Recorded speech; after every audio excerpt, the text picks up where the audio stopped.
Hey guys, I got a good one for you today. I'm coming from Pinellas County from one of the neighborhood boat launches. I want to talk to you a little bit more about the Frontier GoWild Pass. I just began, or will be beginning, my third series of this program. This time I've upgraded to the annual plan, which starts May 1st and goes to April 30th of the following year.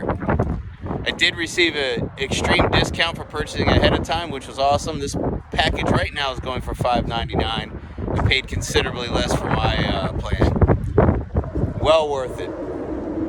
I will tell you guys, one of the biggest things you must bear in mind is you've got to be flexible. You will have flights canceled. There's no way about it. Having ridden this horse a few times myself, depending on the nature of your connecting flight and the equipment that's being flown to your airport for transfer, sometimes it doesn't end up coming out all right, where the flight before you was 2 hours delayed, the equipment doesn't make it, it gets canceled, yada yada yada, and you do not have an opportunity to fly, and you have to come back the next day to the airport and try again. You have to be flexible. One of the other things I'll tell you is to make sure you bring entertainment on the plane. Frontier Airlines is bare bones, and as long as you realize that from the beginning, you'll be in good shape. Bring your iPad, a phone with some videos downloaded, magazines, books, that sort of thing. Keep yourself entertained. Also, bring snacks. Dollar Tree, Walmart are all fabulous places to get snacks for the plane for a substantial discount. As you see guys here, a bunch of boat traffic coming through. It's a busy Saturday here in Pinellas on the Intercoastal. It's maybe 8 or 9 mile shot south of here to get to John's Pass, which is the first inlet into the Gulf of Mexico. Right now this is the Intercoastal Waterway. Great day on the water. It's a little breezy, however. Well, the other things, now that some of the competitors have added bag fees to their basic flights, you may want to spend some more time getting familiar with the Frontier plan. One of the biggest benefits of the Frontier program is if you have good credit, you need to get their Frontier credit card. That instantly gives you elite status so you can pick seats, and also gives you 2 checked bags, which makes you basically the equivalent of the orange and brown competitor, just the seats aren't as cushy, but for considerably less per flight. Now, in the days of being thrifty where inflation is out of control, we're looking for our best deals possible. And I would say Frontier is that opportunity.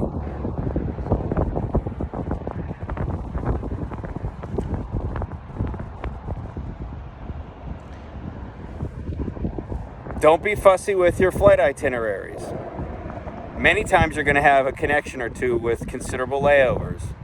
You're going to have to grin and bear it. That's part of the GoWild plan. If you have the GoWild program, I would not participate in the Discount Den program, which is another option that you can pay for from Frontier, which allows you to save a nominal fee on the standard tickets. However, this does not really benefit you during the course of your GoWild plan, unless there's no flights available and you're having to buy a full price itinerary. That will give you a substantial discount, but it's generally not worth it. I would avoid this extra expense. Guys, these are the mangroves. Oftentimes this is the estuary for spawning fish, our youth fish, our game fish such as the redfish or sea trout in our area. It's prohibited to trim or cut or remove these. These provide such a good habitat. If you see these mangroves around your water, it's generally a good indication that the water is healthy and that there's some fish activity. For a limited time on the annual pass, Frontier has brought back their early booking platform. This allows you, despite the GoWild program on having booking restrictions, allows you to book a flight more than 24 hours in advance so you can complete your itinerary. There is a substantial fee for this service. It has gone up considerably, and they're going to be discontinuing later in the year. I wish that they would continue this for a nominal fee all year long, as this is essential to making sure that your return home is smooth, because it's easy to get away there, but sometimes there's not a lot of GoWild opportunities to get home. So that would give you a little more flexibility for those of you bean counters at Frontier if you're listening to me now.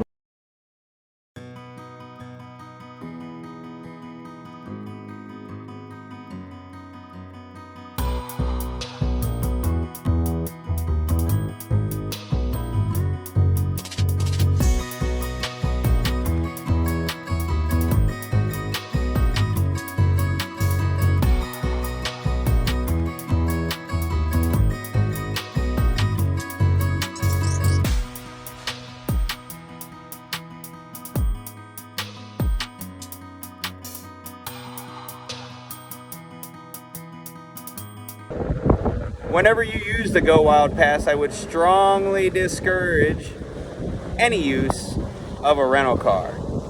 The rental car will end up costing you 10, 15, 20 times what the flight cost you in your town. Make sure you take advantage of Uber. Travel to a town where you have friends and colleagues that can pick you up. If you're going to spend $400 on a rental car and $20 on the flight, you just canceled the savings of your GoWild Pass. The whole point of this is to be thrifty, so make sure you examine all the public transit options and every possible option for logistical sake to save money.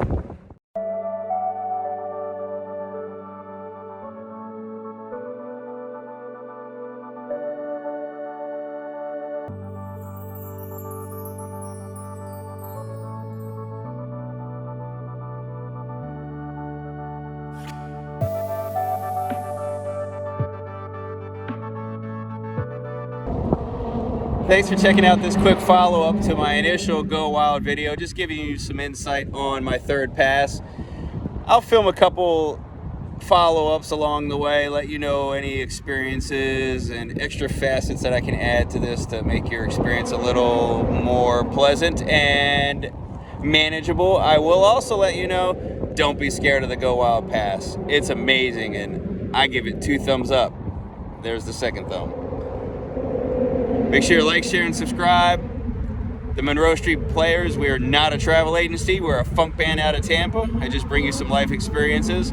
So make sure you check out our next live set and follow our site for upcoming dates.